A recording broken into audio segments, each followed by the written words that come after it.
Halo, Hai. selamat datang kembali di Erin Channel. Hari ini kami akan membahas film The Kingsman. Film ini seru banget dan bagaimana reviewnya saksikan setelah yang satu ini.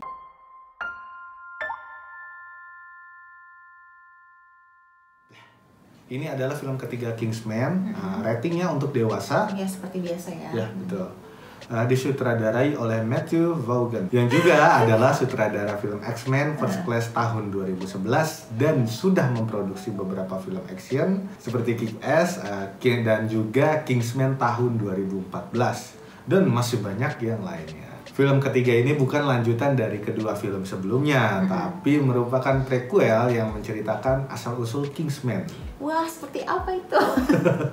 Jadi di sini kita akan mengenal karakter baru yang diperankan juga oleh aktor yang berbeda dengan kedua film sebelumnya.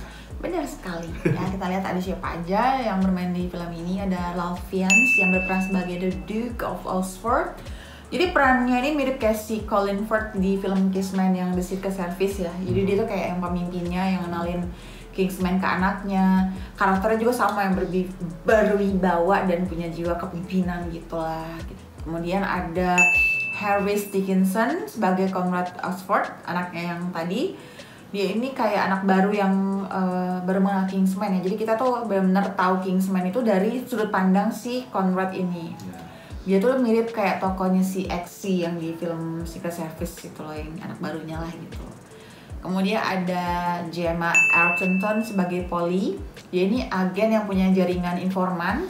Di sini tuh dia nyamarnya sebagai pelayan gitu. Dia juga jago sniper, jadi hati-hati ya. Kemudian ada karakter yang bernama Shola yang diperankan oleh Djimon Hounsou. Dia ini kayak semacam trainernya buat orang-orang yang mau masuk, sama agen lapangan juga. Ya, jadi terus selain mereka itu yang tadi ada juga beberapa karakter yang dari berdasarkan benar-benar ada di dunia nyata loh. Karena kan ini latarnya tuh kayak perang dunia satu gitu kan.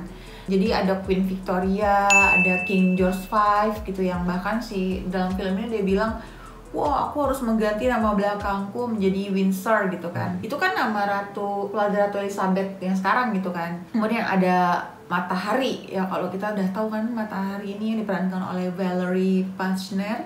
Dia itu mata-mata perempuan asal Belanda gitu yang pokoknya dia legend dah, Google aja. Kemudian ada Erik Jan Hansen yang diperankan oleh Daniel Bruhl. Kemudian ada Prince Felix Yusupov yang diperankan oleh Aaron Vodovez. Yang kalau kalian main Valorant, kalian pasti kenal dia karena dia adalah voice talentnya yang buat Sofa. Shock dah. Ya. Kemudian ada Alfred Dupont yang diperankan oleh Todd Boyce. Kemudian ada Empress Alexandra Feodorovna oleh Branka Katish.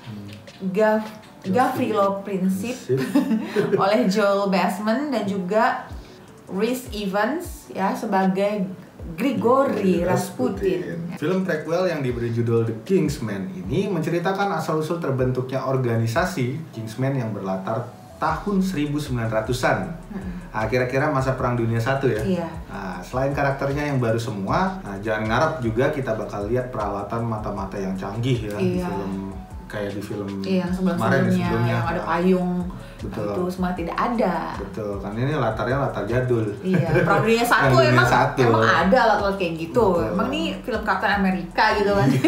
Ini kan asal-usul pertamanya sebelum yang canggih-canggihnya itu. Pokoknya menyesuaikan dengan zamannya banget. Iya. Kayak jadi ceritanya itu benar-benar kayak Perang Dunia I nih. Jadi kayak buat kita yang udah pernah belajar sejarah tentang Perang Dunia I ya mungkin waktu SD atau SMP. Nah itu penyebabnya kan pembunuhan Archduke Franz Ferdinand dari Austria ini yang membuat memicu perang-perang negara di antar Eropa gitu kan. Jadi kalau kalian ingat ini ada dua kubu ya yang berantem ya. Pertama tuh gengnya Jerman, Austria, Bulgaria sama Kekaisaran Ottoman. Dia tuh disebut Blok Sentral dan mereka tuh berperang melawan Blok Sekutu. Ya, apa itu Blok Sekutu? Ada Inggris, Prancis, Rusia, Italia, Romania, Jepang sama Amerika Serikat ya sebelum Jepang nanti akan Perang Dunia II ya. Di film Kingsman ini nyeritain kalau ternyata si orang-orang Kingsman ini tuh terlibat di belakang layar gitu loh. Jadi kayak kita nonton film behind the scene-nya sejarah dunia satu gitu loh, sejarah perang dunia satu, biar dunia gitu. Anak IPS tahu ya. semua dong kan dari dulu udah belajar gitu. Jadi tapi walaupun ini tentang Perang Dunia I ya, nama juga film Kingsman gitu kan, ditampilin dengan gaya yang sedikit konyol dan nyeleneh lah ya kayak 2 film sebelumnya, jadi unsur konyolnya tetap ada. Jadi jangan khawatir kayak ngantuk ya. Jadi kayak dapat tontonan sejarah Perang Dunia I versi kocak. Film Kingsman ini kan selalu menampilkan kostum yang gentleman, yang mewah, high class gitu.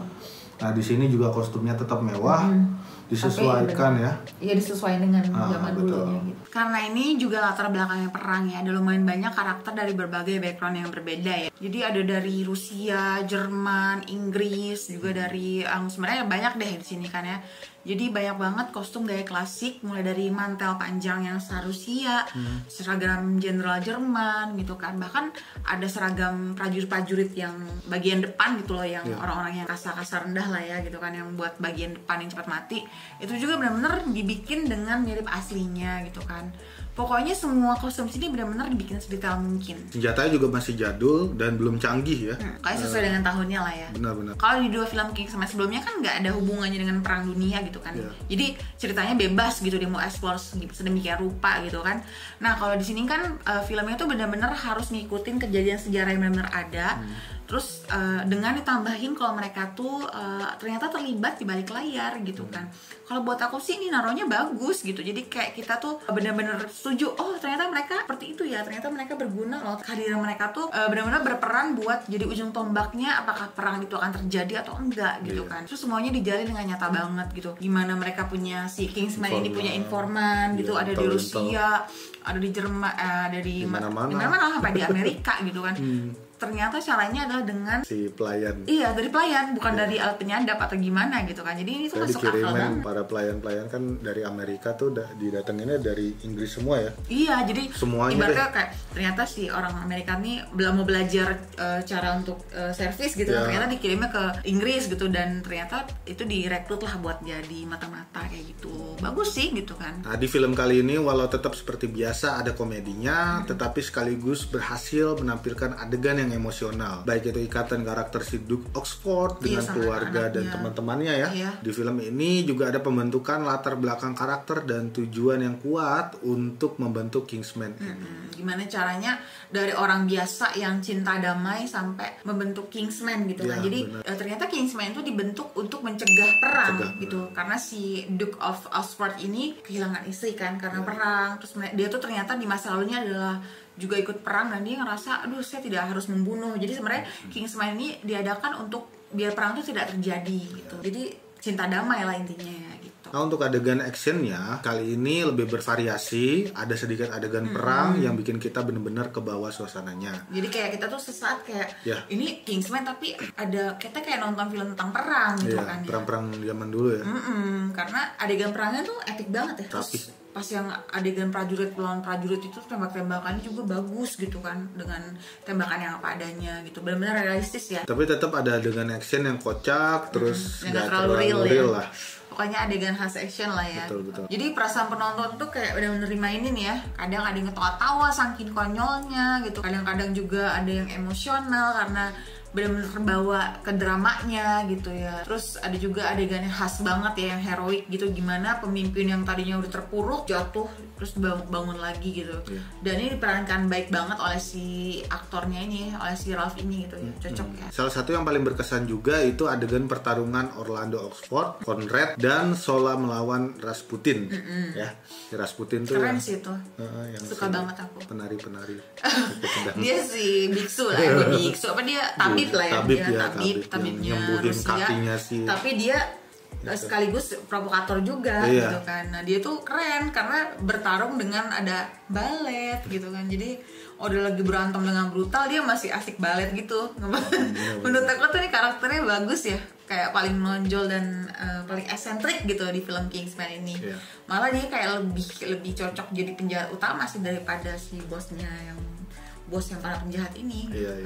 Aku kurang suka di film ini karena filmnya sangat berusaha untuk bikin cerita yang bagus dan cocok untuk tema sejarah Perang Dunia. Filmnya sempat berasa lumayan serius ya. Iya, lumayan serius banget gitu, kayak nonton Kingsman gitu. Tapi kemudian pas di tengah-tengah dibikin konyol lagi. Iya. Terus sama ada beberapa adegan klise banget, pas nembak habis pelurunya tuh. Aduh, itu basi banget. Terus metode plot twist yang berusaha nyembunyiin siapa penjahat utamanya ternyata Kebaca banget. Itu ala-ala Hollywood banget ya.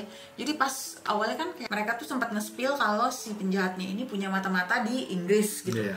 Terus adalah adegan si kapalnya Inggris diterpedo gitu kan sama geng penjahat ini. Nah di situ mah aku udah tahu ini pasti penjahatnya adalah yang ini. Ternyata benar. Jadi intinya sih kurang berhasil. Udah gitu yang kurang bagus juga gitu. Kenapa? Kalau si Kingsman ini kan benar-benar kita ngerti ya kenapa pembentukan Kingsman, latar belakangnya apa, gimana mereka tuh saling membantu.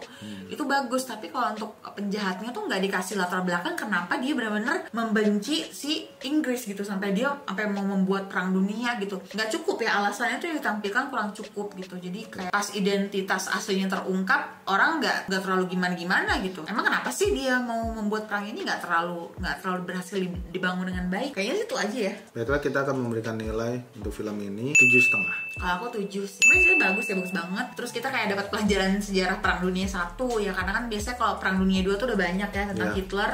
Nah di sini tuh benar-benar lucu sih sebenarnya. Jadi kayak kita belajar sejarah tapi dengan komedi gitu. Pokoknya kalau nonton di bioskop sih kemarin seru banget ya. Seru kok. Seru banget. Nggak bikin ngantuk filmnya. Atau kalian bilang ini filmnya jelek karena nggak ada senjata yang canggih khasnya Kingsman, ya wajar karena ini sekali lagi ini filmnya tentang zaman dulu gitu, zamannya perang, belum ada. Ya awal mulanya Kingsman dibentuk. Kingsman juga belum punya budget kali buat bikin senjata. Awal mula Kingsman menjadi agen intelijen ya, Iya. intelijen dunia.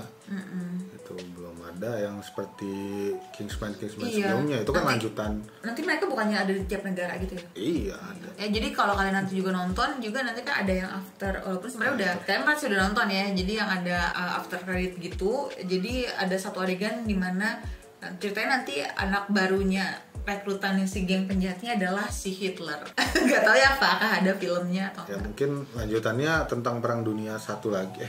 Berarti Dua, udah 2 ya? Udah dua ya? Hitler 2. Mungkin agak-agak jadul lagi, tapi nggak tahu juga ya. Ya, kita lihat Oke lah. saja. Baiklah, sekian review kami hari ini di film The Kingsman ya. Filmnya seru, bagus, cocok lah untuk kalian nonton bersama keluarga. Enggak lah, ini kan Enggak ya? dewasa. Ya kecuali udah kalau udah dewasa semua. Betul. Langsung aja jangan lupa untuk follow media sosial kita di Instagram di @inirin. Kemudian di Facebook juga di facebook.com/inirin i-nya 2. Ya, jangan lupa di subscribe, like, dan di komen. Sampai jumpa di konten kami berikutnya. Dadah.